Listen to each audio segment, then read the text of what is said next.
Click the bell icon to get latest videos from Ekeeda. Hello friends, and today we are going to study a problem which is based on the realization of IR filters but in Z domain. Now, the topic name is structure realization of LTI discrete time system but in Z domain.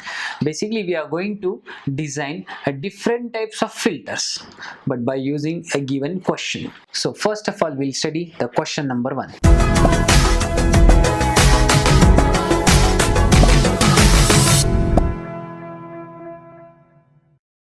Problem 1. Obtain the direct form 1 and direct form 2, a realization of a system which is described by the differential equation is given y of n minus 3 by 4 y of n minus 1 plus 1 by 8 y of n minus 2 equal to x of n plus half of x of n minus 1. Now, what we want, basically direct form 1 and direct form 2, directly you can obtain or you can get by using a transfer function, which means first of all we have to obtain the transfer function. How to get the transfer function? Just simply apply z transform on both these sides so that you will get the y of z and x of z on both the sides, and just take y of z and x of z common and you will get the answer in transfer function. So first of all, what is our aim? We have to obtain a direct form 1, direct form 2, and you can obtain both these things by achieving or by representing the equation in form of transfer function. And how to get the transfer function? Just it is nothing but the ratio of z transform of output to the z transform of input, which means we have to take y of z common from left hand side and x of z common from right hand side. And once we got the ratio of y of z and x of z, so right hand side equation is nothing but the transfer function of a system. So simply first of all we will apply z transform on both these sides.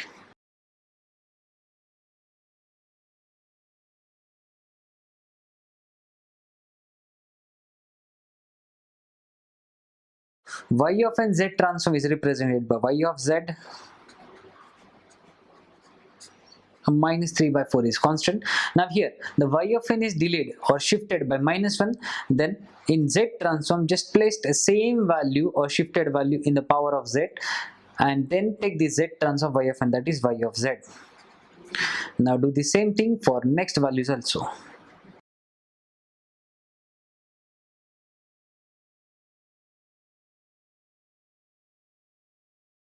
Take y of z common from left hand side and x of z common from right hand side.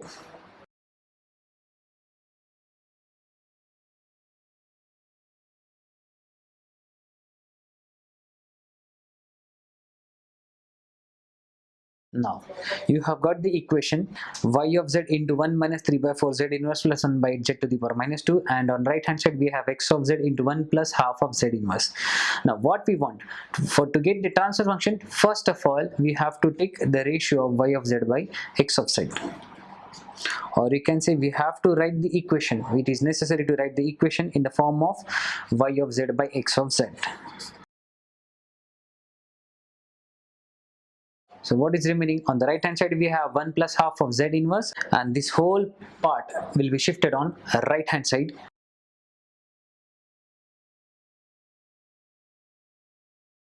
And now we will use a direct form 1 and direct form 2 once I have got the equation in form of transfer function. Now just compare this h of z equation with the standard h of z equation to get the values or to get the structures of direct form 1 and direct form 2.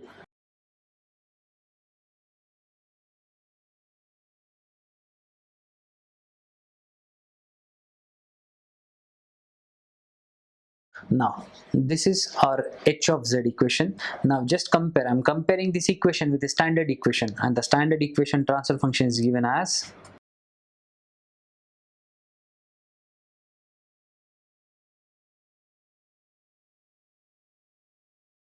so just do one thing, compare a numerator z coefficients. So here the b0 value is 1 and next one is b1 value is half.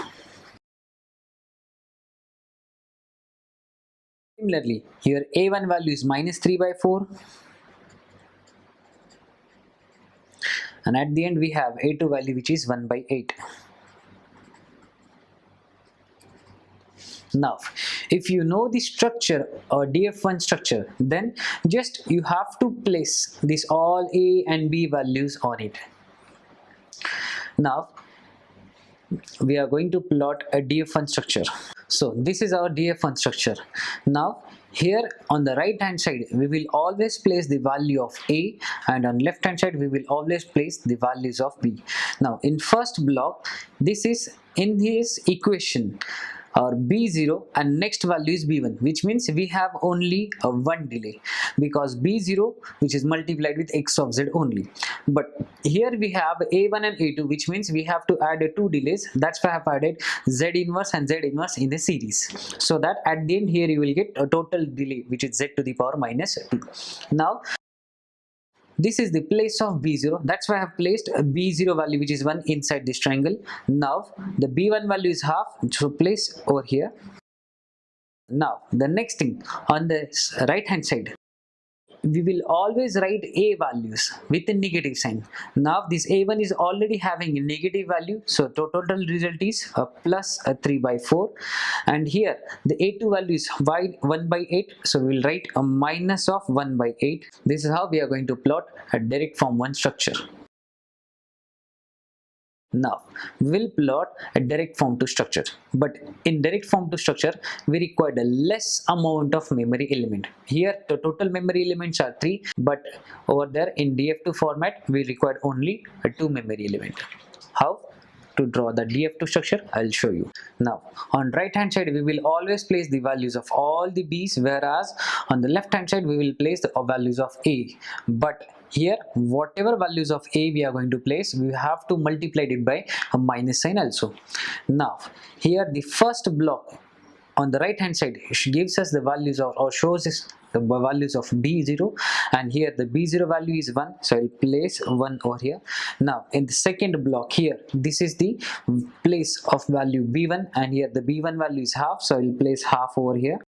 Now next, this first block or first buffer values is showing or giving us a values of a, but here the a value is already having a minus sign, and here we will always place a value of a by multiplying with the minus sign. So minus of minus 3 by 4 is answer plus 3 by 4. Here the a2 value is 1 by 8, so after multiplying it by minus sign we will get minus of 1 by 8, and this is how we are going to plot a df2 structure. Now as I told you earlier, df2 structure requires only 2 memory elements, so compare this df2 structure with df1, so you can easily understand df2 structure is little bit less complex compared to df1. Now we will study a similar numericals in next coming videos also. So thank you for watching this video. Stay tuned with Ekeeda and subscribe to Ekeeda for further more videos. Thank you so much.